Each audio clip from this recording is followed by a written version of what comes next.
Okay, so hello everybody. Good morning, good evening, good afternoon to everyone connected. My name is Armando Lacerda, and like Cecilia already mentioned, we are here for 1 hour, 1 hour, right, Cecilia? 1 hour long session. As much time as you have and as much time that people want to go. All right then. Yeah, so I timed this one here. I presented this session last Saturday for the guys in Salt Lake for City. an hour or so. 40 minutes. Someone is talking with me. So yeah, so as I was saying, I presented this one here last Saturday on SQL Saturday in Salt Lake City. So you're gonna see some SQL Saturday slides going on, just because I was lazy, did not have the time to update it to the local SQL Saturday, local SQL user group in Florida. So sorry about that, Cecilia. Again, my name is Armando Lacerda. You can find me on LinkedIn. You are very welcome to connect me there. I love to make new friends through LinkedIn, new professional friends. You can also find me on Twitter. My email handler is arlacerda. I don't tweet much, but usually I tweet about Microsoft's technology and Synapse and Azure SQL database. I'm from Brazil, so the accent you're hearing is Brazilian Portuguese, not Spanish. And I'm from a town down in Brazil, down in Rio de Janeiro state called Niterói.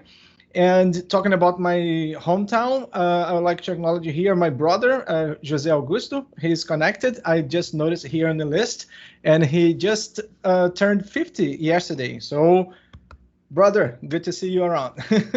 He works on smart cities, and we kind of exchange information from time to time.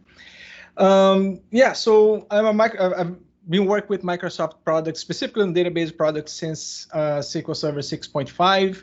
My first certification from Microsoft was in development for Visual Basic, and I've been working with SQL Server since 6.5. I was there in Chicago for SQL Pass when they first started back in 1999, and so kind of a founding member, I think.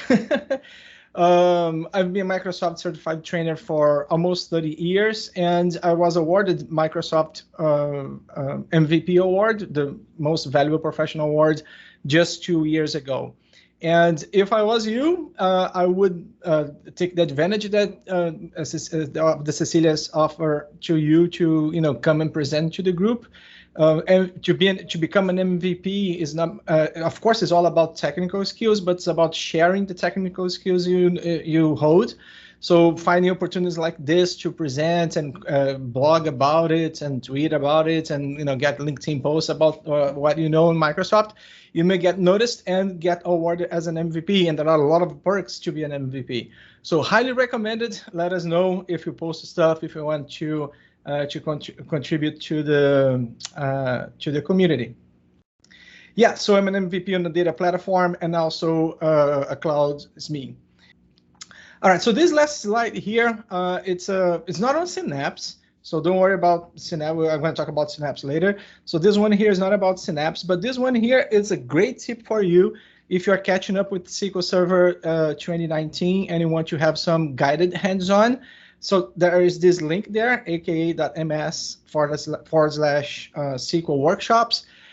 It's on GitHub, and it's full of not just source code, but mock data, so we can try out the new features of SQL Server 2019. Highly recommended. I was there in Seattle when Bob Ward came out with the book for, can you see that? I can see that, right? For the with the book for that one. And you find all the workshops in this book there. So highly recommended if you are into SQL Server 2019 on-premise or VM in the cloud. And yeah, highly recommended. But we are here not for that. We are here for Synapse, right? Synapse back-to-back, some deep dives into Synapse. So it's pretty much two halves of this presentation. This is the first half of the presentation, and I want to get you through from SQL to SQL DW to Synapse, where we are today in terms of technology. So let's take a look. When things were on-premise, we used to have a SQL Server, right? That was SQL Server. All our BIs were done in SQL Server. And if you have that high demand business case, we could go into PDW, the parallel data warehousing for on-premise deployments. You know, as an appliance, you have to buy the appliance and the license together. And that is how SQL Server works on-premise when you are going to large data warehouse deployments. When you go into the cloud, and by the way, I've been working in the cloud for the past 5 years exclusively, pretty much, right? I think I had a project on SQL Server on-premise kind of 4 years ago, but it was like in the migration project. And so therefore, my mind is full. If I don't mention it's on-premise, it's in the cloud, right? Assume it's in the cloud. So when we move into the cloud, we used to have these two offers in here. We used to have SQL database, and I still have SQL database, and used to have SQL DW. And the name SQL DW, interesting enough, it became a little confusing. People look into SQL DW and they see the data warehouse aspect of it, and they said, okay, we're gonna go.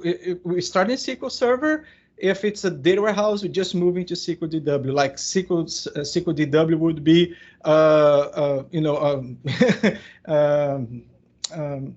larger version of SQL DB service, and that was not the case, and still not the case.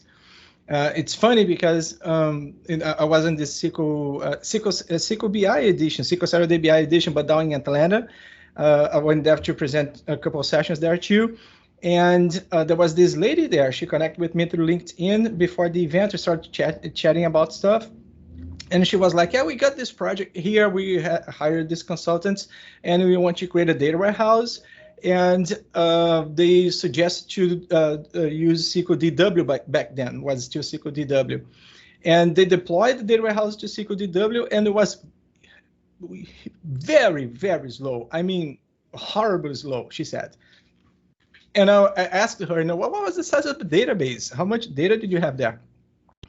And she was like, oh, it was a big database. It was about 50 gigabytes. And I was like, no. You see, you're trying to do a BI project, right? You're trying to run analytical queries on a data set and a collection of data, but the data set is not that big. It's just 50 gigabytes. You know, even Power BI can take care of that. SQL DW, it only makes sense when your data sets, they are at minimum 10 terabytes and over, right? You don't want to do anything in SQL DW if your data set is smaller than 10 terabytes minimum. I think nowadays they recommended 15, but it has to be on the tenths of terabytes. Because of that, because people get confused, it's SQL, it's SQL DB, SQL DW, just the size of the database or the type of the project. Microsoft decided to come up with a new name for this approach. And the new name is not just because they're trying to get clean of the confusion, but also because they add extra stuff, extra features to the product. And then they become SQL DW became Synapse, right? Became Azure Synapse. They announced that back in November last year, and the last Ignite down in Orlando. I was there too. And when I first heard this name, I was like, what does that mean? What is that? And it will make sense as we move along here. But Synapse is the new service, right? It's the former SQL DW. And the main difference in between one and the other is Synapse has extra service built in into the main product, right into the service.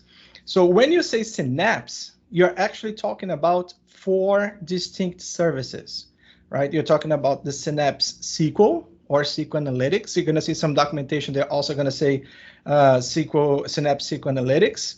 And this is the transactional engine, really based on SQL Server.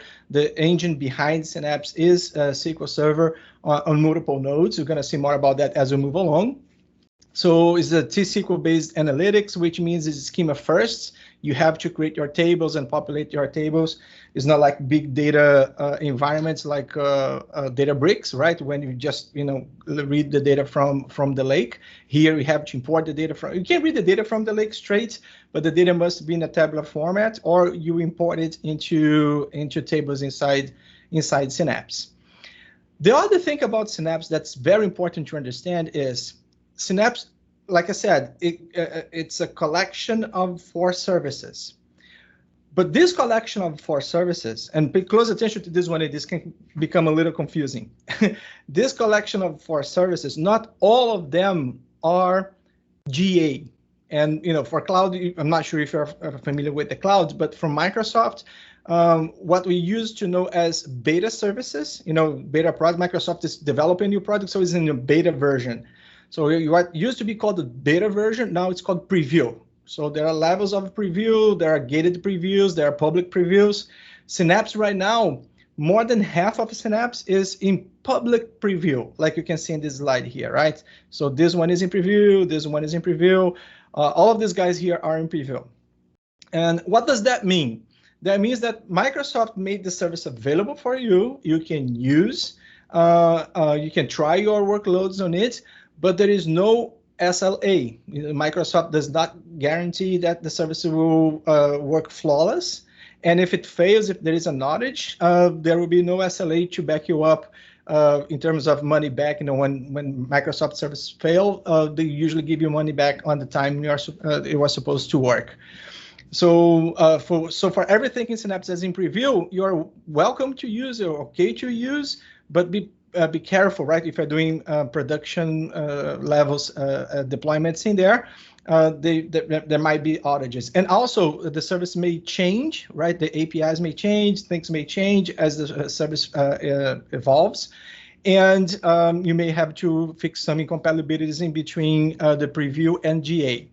So the only thing that's really GA, see, generally available, right? The only thing that's GA is what used to be the SQL DW, because it was already GA before Synapse, right? Before the name changed.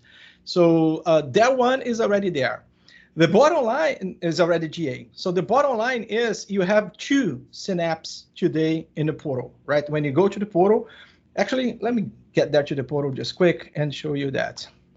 So when you go here to the portal and say, you know what, I want to create a new service, and I want to create a Synapse service, you see here that there will be a few options in here. Some of the options are partners, like Time Extenders, a partner for Synapse, and Meliton is also another one. But you see these 2 guys here. So you see Azure Synapse Analytics, formerly SQL DW. So this is the GA guy. If you go to this one here, this is the GA feature you can use, and there is an SLA. The snake is very stable, works just fine. Or you can try Synapse, or you can try Azure Synapse Analytics, same name. That's why it's so confusing. But here is the workspace preview. And if you go to this one here, see, it tells you it's in preview. It tells you once again that it's preview. So make sure you understand it is in preview. And I will get there in a minute to show you exactly what this entails. All right. So first thing is to understand that there are these 2 Azure Synapse out there, the one that is in GA and the one that is in preview. When the preview comes up, it will encompass the service that's already in GA. So you're not going to lose anything, but you will gain some extra features, some extra power tools when the preview elements become GA. All right. First, that's the first thing you got to learn about Synapse, so we don't get confused. Now the name. What's the origin of the name? So as a data engineer, a cloud data engineer, what we usually do, we deploy artifacts and we implement elements that will get data processed from end to end, right? From where the data is generated to the tools people will use to consume and do data analysis. So, data can be generated from multiple places. You can have applications they are doing, point of sales kind of data generation, right? You can use IoT. There are a bunch of sources in there. Like my friend Augusto in the meeting, right? You can be doing smart cities and collecting IoT kind of data streams from multiple devices and things like that. And you're going to find your way to ingest this data into your data pipeline. So it's not here on this design, but for for streaming data, you're more likely going to use event hubs or IoT hubs. If it's some sort of a batching thing, you're going to read from external databases. You can use Azure Data Factory. Perhaps even some of these applications, they're already based on based on the cloud. So they're using cloud databases like Azure SQL database. And once again, we're going to use Azure Data Factory or some other resource to connect to these databases and read them and deploy or get all the data you can come to collect into what we call today data lake, right? Data lake in the cloud, in the Azure case, a Azure Data Lake store or Azure Data Lake service. Once the data is here on the Data Lake service, and look, we are two services already, right? We have the data factory, bringing the data from some place, ingesting the data and syncing the data in the cloud, in the lake. And from there, you will decide what you want to do with this data, right? You can decide to get this data and load it straight into Synapse. Synapse does support that. You can use Data Factory for that, or you can use external tables in Synapse, or you can use the new copy statement in Synapse and connect to supported data files, data file types like Parquet or CSV, or all the supported file types in there, and you can load that data straight into Synapse. You don't have to copy the data into Synapse in order to start to process the data. You can keep the data in the data lake, and as you query, you can query doing transformations already, right? You can do calculations on the columns and things like that. So you have the two options in there. The other option that's very popular is you use some sort of a Spark support to do data transformations as well.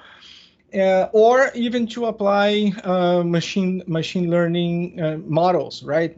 You can use Python with Apache Spark, or in this case here, Azure Databricks, to apply machine learning models into data you have collected, get you new data, right? To transformed data or inferred data from the original sets. And either way, you land your data into Synapse Analytics, where people are familiar to work with because it's regular SQL language. T-SQL, you can do all kinds of transformations and grouping and crunching you would like to do in here. You can also do something like that in Synapse, in Databricks, but it's up to you where you want to do it. And once the data is here, when the data is in its final stage, you can consume that data using third-party applications like Tableau or something else. You may even want to store it in Azure Analysis Service, if you like, for further consumption by other applications, or you can do everything in Power BI. So this is a regular summarized data pipeline to process the data up in the cloud, right? Like I said, in the past, Azure Synapse Analytics used to be SQL DW. It was just this service in here.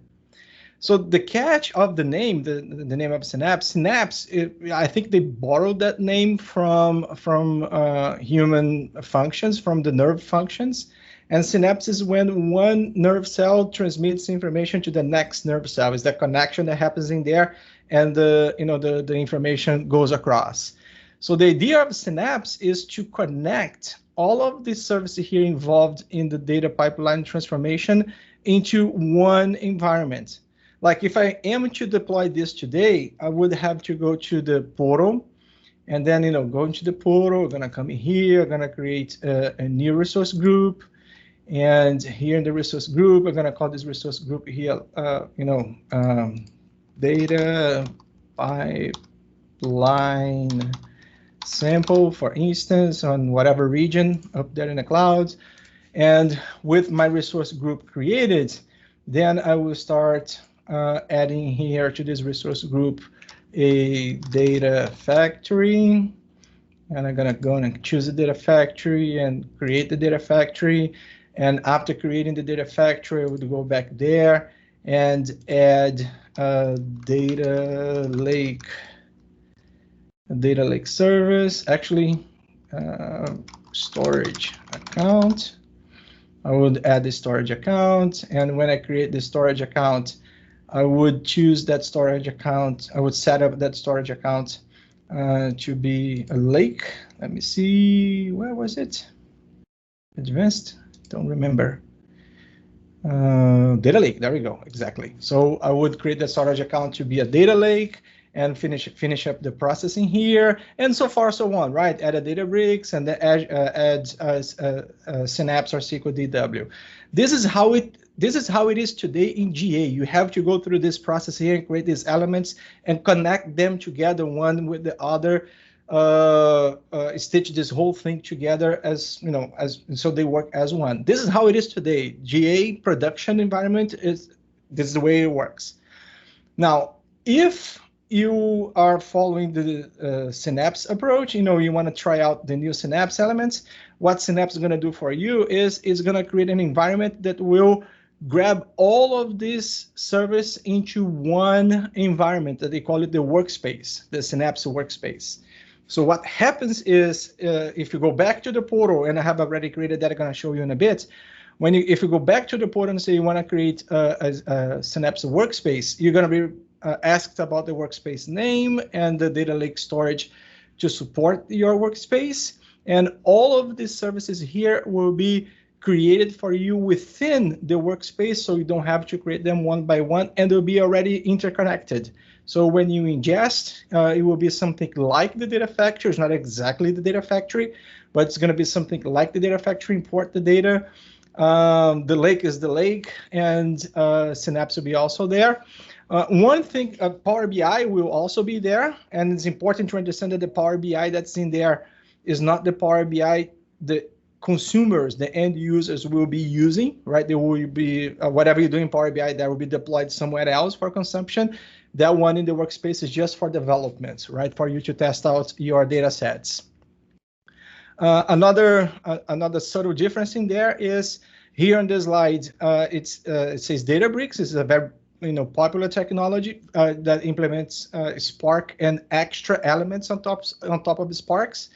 But when you do Synapse, you don't have Azure Databricks in there. You have just Sparks, right? That's very, very, very important. So outside Synapse, you have Databricks. Databricks can write to Synapse. Synapse can read from can write back to or be consumed by Databricks. But inside the workspace, all bundled together services, Databricks is not there, so you are not allowed to use any Databricks specifics from there, right? Only libraries and resources on available on Sparks 2.4, right? I think it's 2.4 still. So very important difference in there. All right, let's continue that demo so you can see that going on. All right, so if I go back in here to the resource group, what am I talking about? Let's see. Yeah, so let's say I want to add Synapse in here. Once again, and this is the service that's GA today.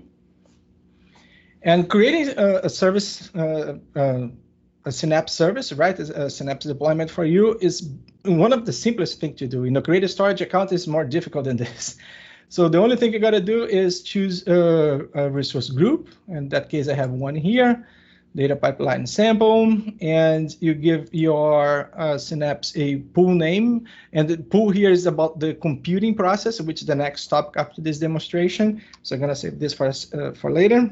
Let's see here.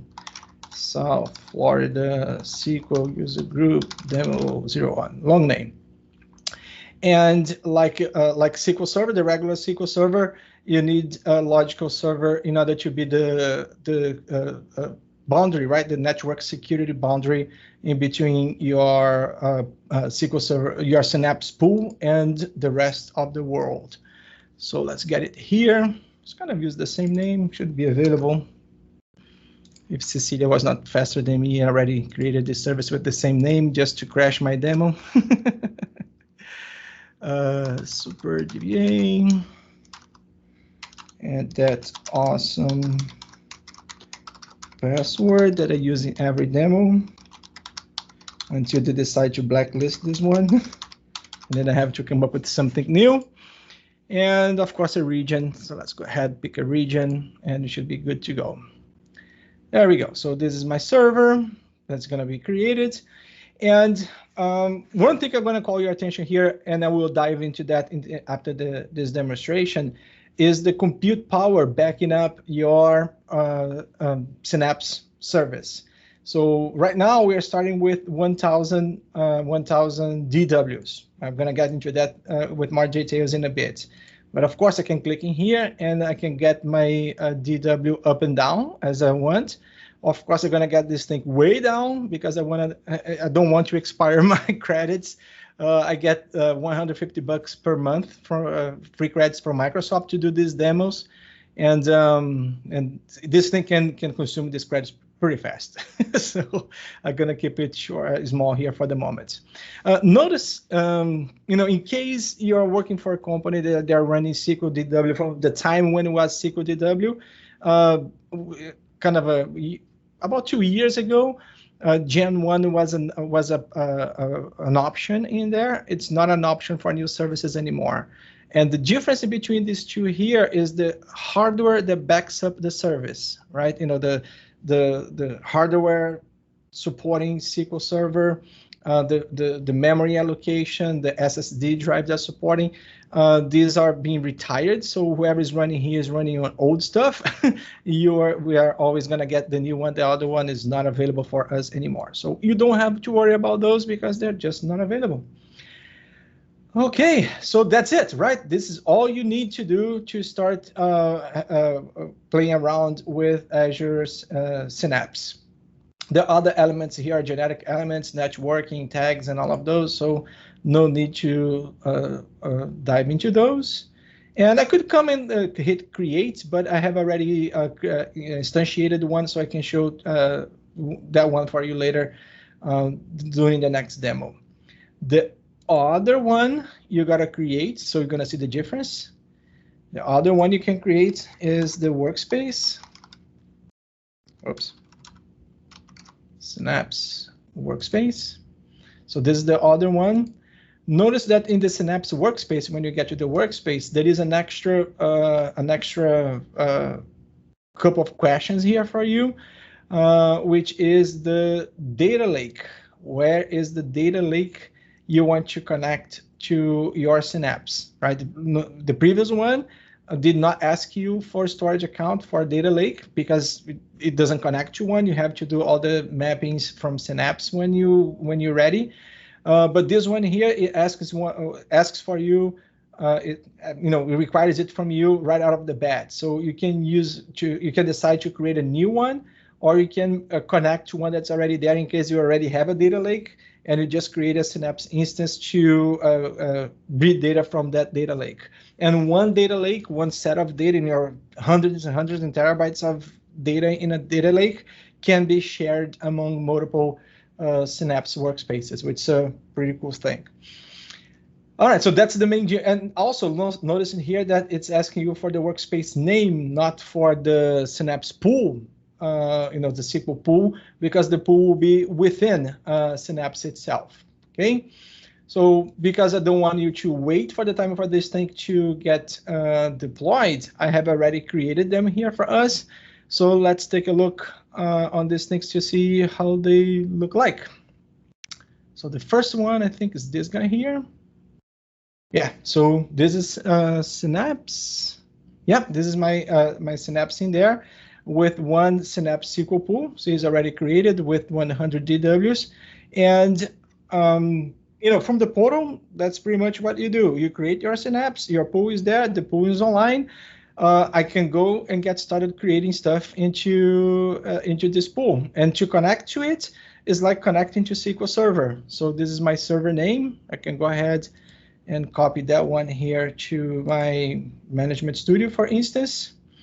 And oh well, this was from Saturday. Didn't forget about this thing. So let me disconnect this guy and connect again. But now this is the server, super DBA, and that awesome password that I'll always use. And you guys know, right, when you do this connection here at first, it will come from an IP address that the service hasn't seen yet. So I have to authenticate myself. I think I created with this account here. Oh yeah, I did not mention I work for Wintellect, which is an Atlanta-based consulting company. You know, it's an honor to work for these guys. They have a great team of consultants in there on all, pretty much all aspects of Microsoft technology. So, oh no, this is another password. That's my real password. This password here. Where's my cell phone? Whoops. Did I get it right? Yes.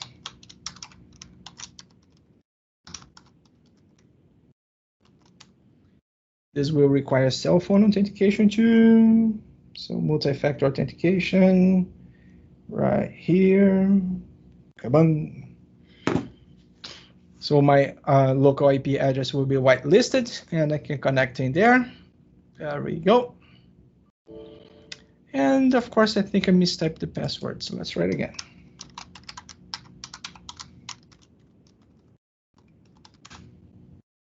There we go. When you type it right, it usually works. So now I'm connected to Synapse, right? The regular Synapse, the one that's GA, Synapse SQL Analytics. And I don't have any tables in there because I did not create the simple database that they offer, because you know it's AdventureWorks. No fun with AdventureWorks anymore, right? But yeah, I can come in here and start doing my stuff.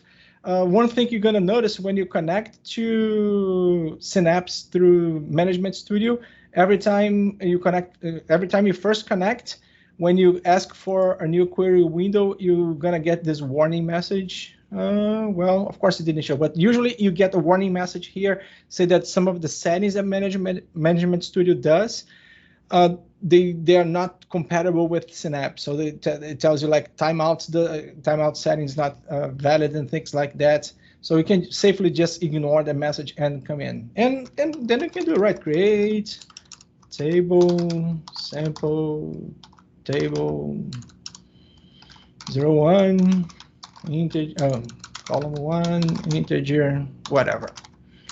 Right, so business as usual here.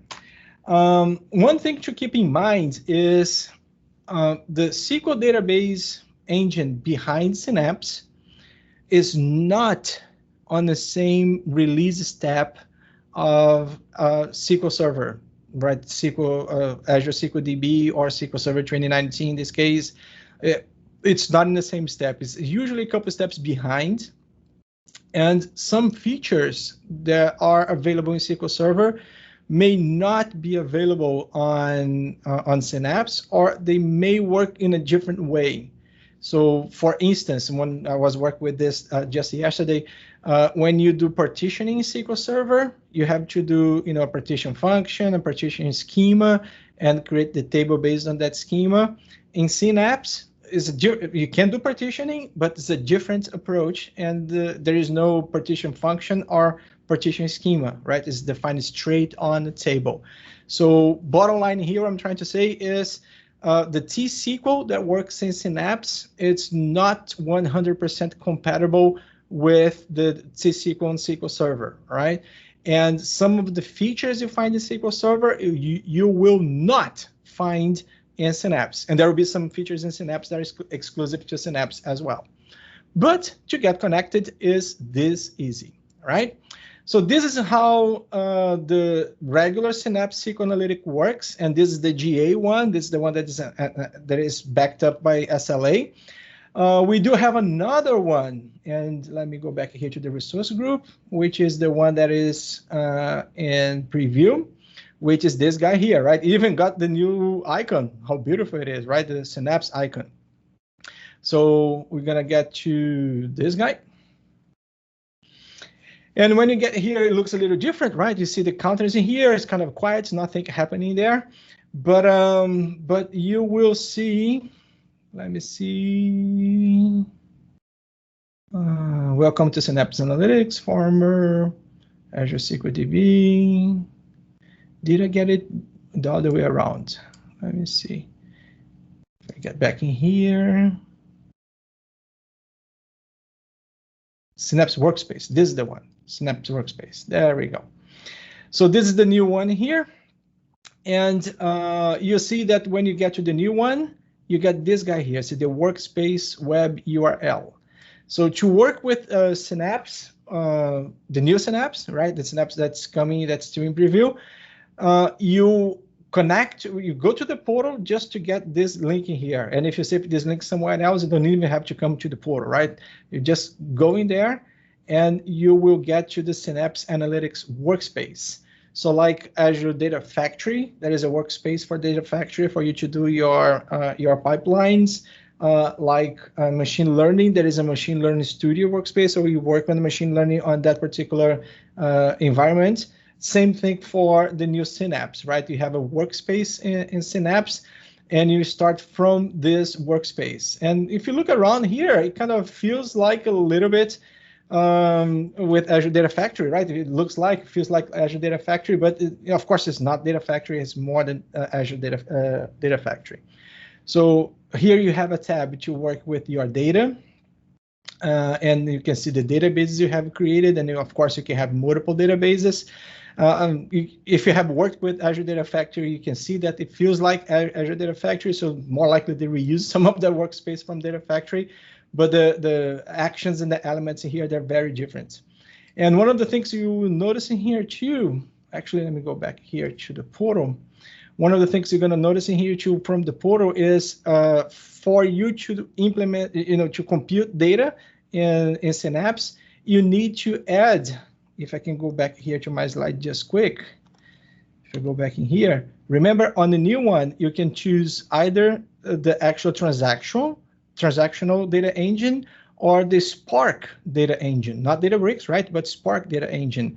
So depending on what you want to do with the data in the lake, you're going to instantiate one of this or multiple of them, right? Depending on what you want to do.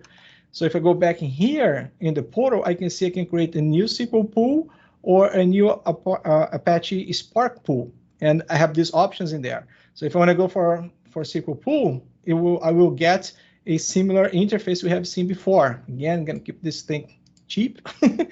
And Synapse Workspace SQL pool 01. Very creative name. And notice that here is just the computing aspect of it, right? Additional settings in here is just, if you want to leverage some data, you may already have some backup from another service if you have it, and the collation and the collation name, the collation support you want to have, and that's all, right? In this one here, they don't even have a sample database, thank God, because enough of Advent works, right?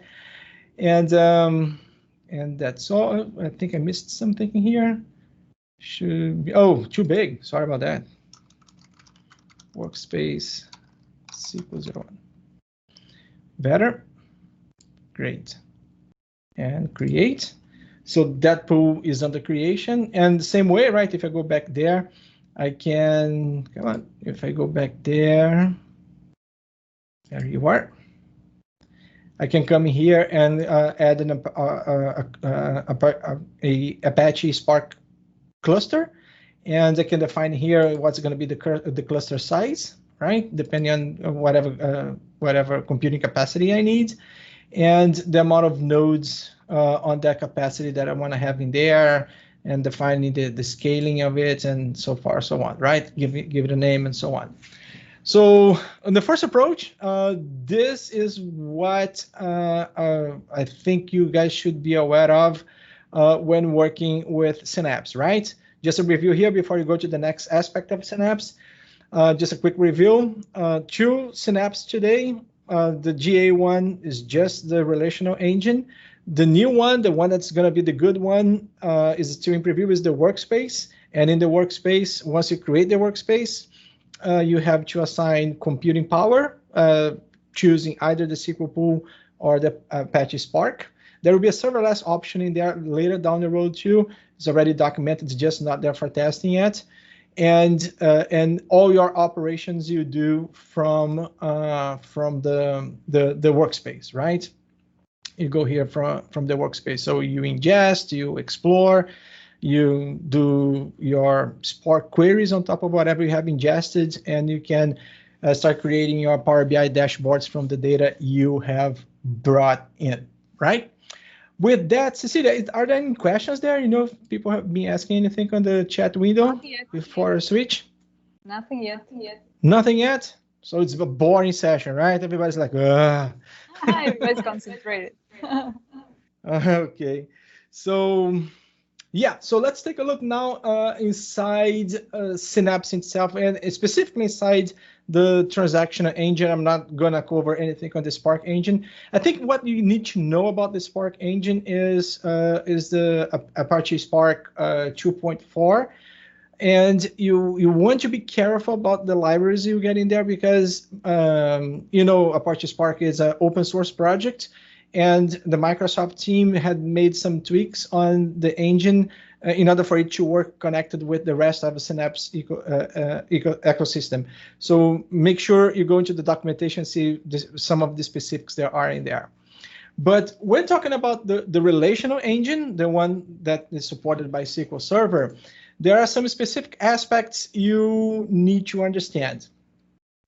For both the Spark and for the relational engine, Microsoft has detached computing from storage. It's very, very important. You saw me on the interface, right? When I came in here into the portal and say, you know, I want to create a new pool. Let me go back here to the pool just quick. I want to create a new pool.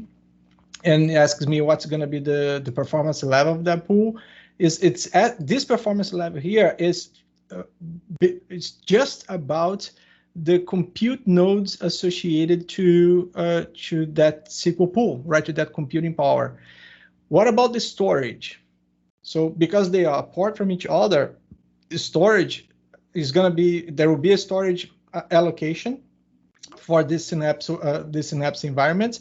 But the storage allocation for this pool here, you don't see, you don't manage, and you don't worry about the size of it. Microsoft guarantees on the SLA that you can grow it almost to to the infinitum, right? You know, endless. It's backed up by storage accounts, high performance storage accounts. Oh, that one got created already. Perfect. I don't know which one I created, but I created something. So you just push data in. You really don't have to worry about expanding your storage and things like that. In the regular SQL offering, besides hyperscale, your storage capacity is associated with your compute. If you need to store more data, you need to pump up compute. It's not the case here, right? I can have like 1 petabyte of data and keep this one here in DW100. It will take forever to process that thing, but it is supported, right? It would not be a problem. So it's important to keep that in mind. Compute is detached, right? Is decoupled from the storage. And what you need to learn about the compute in Synapse is very important. Synapse is an MPP platform, meaning it's massive parallel, meaning it's designed to use all the computing power available and dedicated to one session or a couple of sessions, depending on the type of user that's created for that session. But if you get a user with enough resource allocation, one session can use the entire service or the entire pool compute capacity. That's how Synapse works.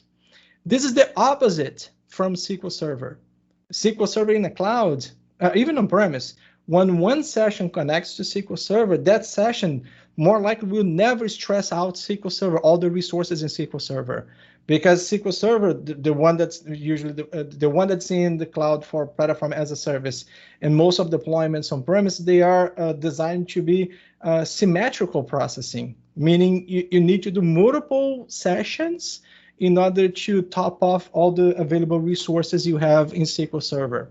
So, and that the point of this, the bottom line of this is, you on Synapse, usually you don't want to have your audience, your broader audience, connected to Synapse like they would be connected to SQL. Usually, you don't create an application that will hit Synapse straight through. It can support that, but it's not really scalable. There is a limit of 1,024 sessions, and you're going to need to spend a lot of money if you want to have these 1,024 sessions with performance backed up by your compute nodes, all right? So keep that in mind. It is designed for data crunching, not for granular data access. And when you create Synapse, when you create a Synapse and you create a SQL pool, you are going to be creating compute nodes. And each one of these compute nodes here is backed by a SQL Server, like I mentioned. And what they do is when people send queries, the queries are received by a control node that you don't create, that's created by default for you. You don't have to worry about this. This control node here, there is a slide coming about that, will get that query and give to the compute nodes that will grab the data from the storage and will crunch their own slice of the data and then stitch the whole thing together and send back to whoever requests that data. Now, it's very important to understand that each one of these compute nodes here will be dealing with the same storage for that SQL pool, but in a very specific way. So before I get to that, let's take a look on the SQL on the storage pool first, or also known as distributions.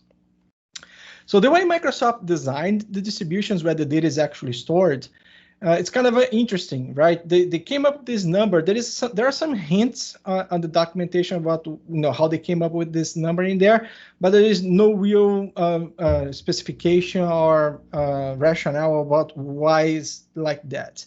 The point, the fact in here is there are 60 distributions or storage distributions in available for Synapse. And it's going to always be 60s, no more, no less. It's always going to be 60 distributions. And the point of these distributions is when you create a table in Synapse, and assuming you are creating a database that's going to be a BI database, database to support BI operations, more likely that database will have a fact table and dimension tables. So that fact table, which is the largest one, it's supposed to land in here. So all that massive data you have for your fact table will be stored in this distribution nodes. They will be here. And of course, that table is going to be sliced up in 60 portions, 16 blocks. And the way the data is going to land in here will depend on what kind of table you come to create. So in SQL Server, when you create a table, you just create a table, right? The table is a table. The difference in between tables you can have in SQL Server is like if it's a heap table or if it's a clustered index table. But that's all. Table is a table. In here in Synapse, when you create a table, you have to make a call in about 3 possible types of tables. Well, there's some more, but outside Synapse. So 3 possible types of tables. You have hash, you have round robin, and you have replicated tables. So, and there is also a slide coming up on that one. But since we are here, let's get this one. Let's go through with this one here. Again, when data is coming to the table, the data will be chopped up in blocks, and these blocks will be saved in one of these 60 distributions. If the table is a round robin table, what's going to happen is one block will be in one of these distributions, the next block in the next distribution, the next block in the next distribution, all the way down to the 60th distribution node. And when it's saved in there, the next block goes back to 1 and round robin, right? You know how round robin works. This is an interesting approach when you are exploring your data, you're not sure about how your data is going to work yet, and you just want to play on the safe side, distribute it there, and hopefully you're going to have all the distributions busy for you. But it usually is the less efficient one because there is no art on this one here, right? You just store the data.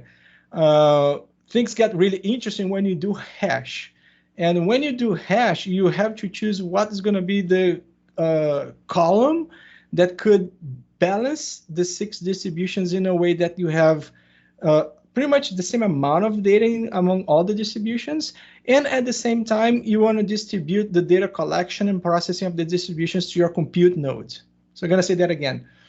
You want to have a hash key, right? You're going to elect a column in your table that will help SQL Server to distribute your data somewhat evenly among all the distributions, the storage distributions, and at the same time, they will be processed by your compute nodes according to your parallelism needs. Let me get more into that so you can understand it better. Just a quick review. We have, oops, this thing doesn't go back.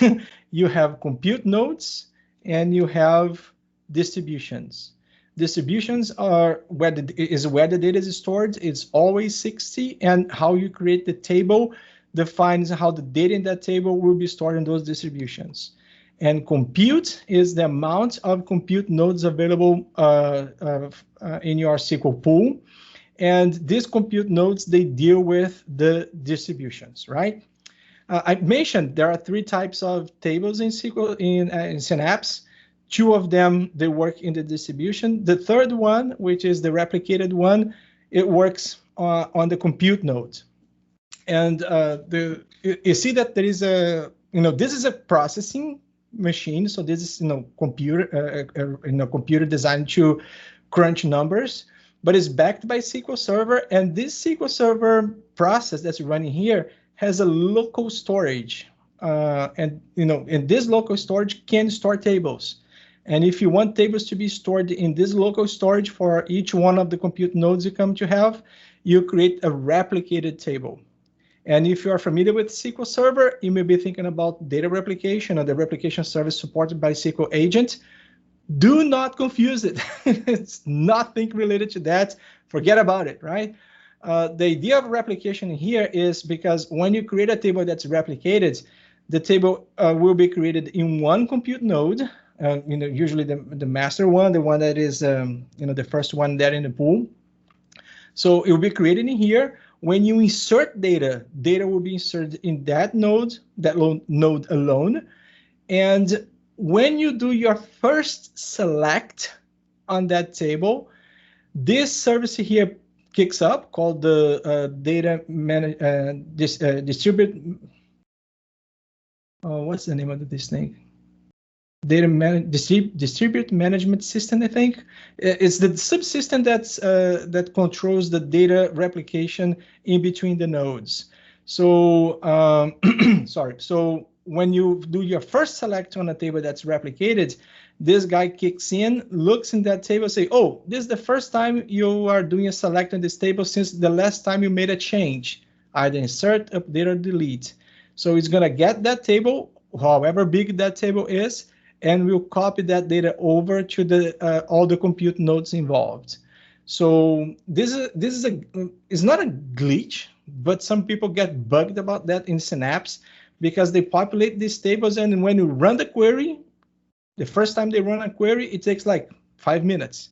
And then they run a query again, it takes 2 seconds. And they keep running the query, and the query always takes 2 seconds. But then someone changes something on a replicated table, and then run again, 5 minutes. And they're like, why is that?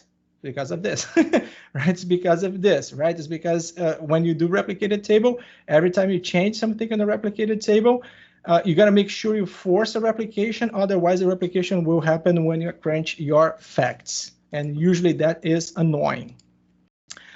Yeah, so this is the control node, like I mentioned before. When a query comes in, the control node gets that query, gives to the compute nodes that goes into the distributions that collect the data, crunch their numbers, and send the information out through the control node, right?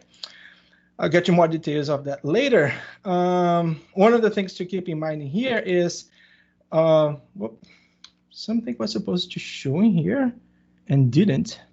So let's see what's missing. Oh, look at that. The picture can't be displayed. Something went bad in my presentation. Cecilia, what did you do? Oh boy. No worries. I should have it here somewhere. There it is. I did a copy and paste of this. I know I clipped this one here, put in the PowerPoint, did a copy and paste in there. Supposed to be there, but it's here. It's handy. Life is good. So remember when I was here on the portal and I was adding computing power, performance level to my SQL pool, right? So this computing power here, this computing level is documented here on this page. So you see, when I do DW 100, I'm allocating one compute node, one server, one SQL server, with a particular characteristic of number of vCores and memory associated to it. So from DW 100 to DW 500, you always have one compute node, and this compute node gets better, gets more memory and more CPU, so therefore gets a little faster, but it's always one compute node. And here's the trick. Here's the important information. You always have 60 distributions. And because you have one compute node, that compute node will deal with all the 60 distributions, the 60 storage places, which means that you're not doing really much of a parallelism. Parallelism is happening inside the vCores, like in multiple processes and multiple threads, but you're still in one hardware, right? So all the data is traveling through one hardware, only one SQL Server node only, see, one compute node only. Starting on DW2 1000, you start adding compute nodes. So now I have 2. If I do 1500, I have 3. If I do 2000, I have 4 compute nodes. And because I have more compute nodes, those 60 distributions, they start being associated with these compute nodes. So if I do DW 1000, I will have 30 storage distribution places associated to one compute node and to that compute node alone, and the other 30 to the other compute node. And so far, so on, right? If I get 4, I get 15 of them, right? Associated to each one of the compute nodes, all the way up to 60. And if I go 60, I have one distribution for every compute node, which means I have a really high level of parallelism, right? So this is one thing to keep in mind, because when you are planning to your Synapse SQL pool design, when you are designing that, you have to have a sense of, how much level of degree of parallelism do I want to have on these ones, right? Because I want them to crunch this data together. And also, very important, when they crunch this data together, if I go back in here, like this one here has 4 compute nodes, so 15 of these distribution nodes are associated to this guy, 15 associated to this guy, 15, and so on. So when this guy processes data, he wants to go into the 15 distribution storage places associated to it and collect the data it needs from those 15. If the query that's being processed requires data for this compute node from a distribution that's managed by another compute node, the data will flow through that compute node and then transfer to this compute node that's requesting it. That is really bad. Things get really, really slow when you have communication between compute nodes like that. So you want to avoid this. And the way to avoid this is when you join multiple fact tables that are stored in here, and portion of one of the fact tables is not managed or doesn't fall into the same distribution of that compute nodes. You can check where the data is using DMVs. There is a way to do that, but that's a thing you have to pay attention to. You don't want to get caught on that bottleneck that happens when compute nodes have to exchange information. All right, perfect. So that is the, let me back in here, right? So that is the meaning of have multiple compute nodes and how to achieve maximum performance in parallelism, data crunching parallelism, data processing parallelism from the distributions. Back here to the slide deck, and now heading to the end, we have here the 3 types of tables, like I mentioned, right? We have in Synapse. So we have round robin, we have hash distributed, and you have replicated tables. When you create a table, you just say which kind of distribution you want to have. It's going to be hash, round robin, or replicated. You just choose either one of them. And yeah, so here in the slide deck, I have there's some explanation of those. I'm going to send that to Cecilia so she can share with you guys later. But the main idea is that, right, if you're doing a BI system and you are implementing either a star schema or a snowflake model, you end up with fact tables and dimension tables. The whole idea is your fact tables will be either hash or round robin, right? You're going to define which one you're going to apply for your fact tables because these are the largest ones, so we want them in the distribution. And for all your dimension tables that tend to be small tables or not as big as the fact tables, right? They're usually way smaller than the fact tables.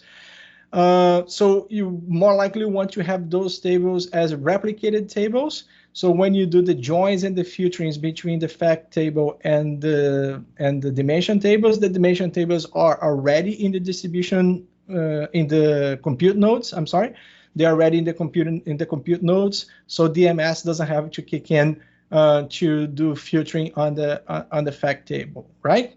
So that's the meaning, right, for this 3 types of tables and which kind of a business table you want to have on each one of them. Yeah, like I said, some explanations here on that one. And that's pretty much it. Let me see. Yep, that's pretty much it. Choosing the right type of table is what does performance. What helps is what helps performance in Synapse. So make sure you understand the type of tables and that the distribution is going to work with the collection of data that is associated to that distribution, right? These are the minimal requirements to start getting the best performance from Synapse. It doesn't seem that easy. It seems a little complicated at first. It's actually not that difficult. It's a little bit more complicated than other products in the market. Like Snowflake is way easier to do this, but Synapse beats every other competitor in terms of performance like multiple times. So it pays off to master these things. All right. So yeah, so that's what I have for tonight. And now I'm gonna open here for questions, if there are any.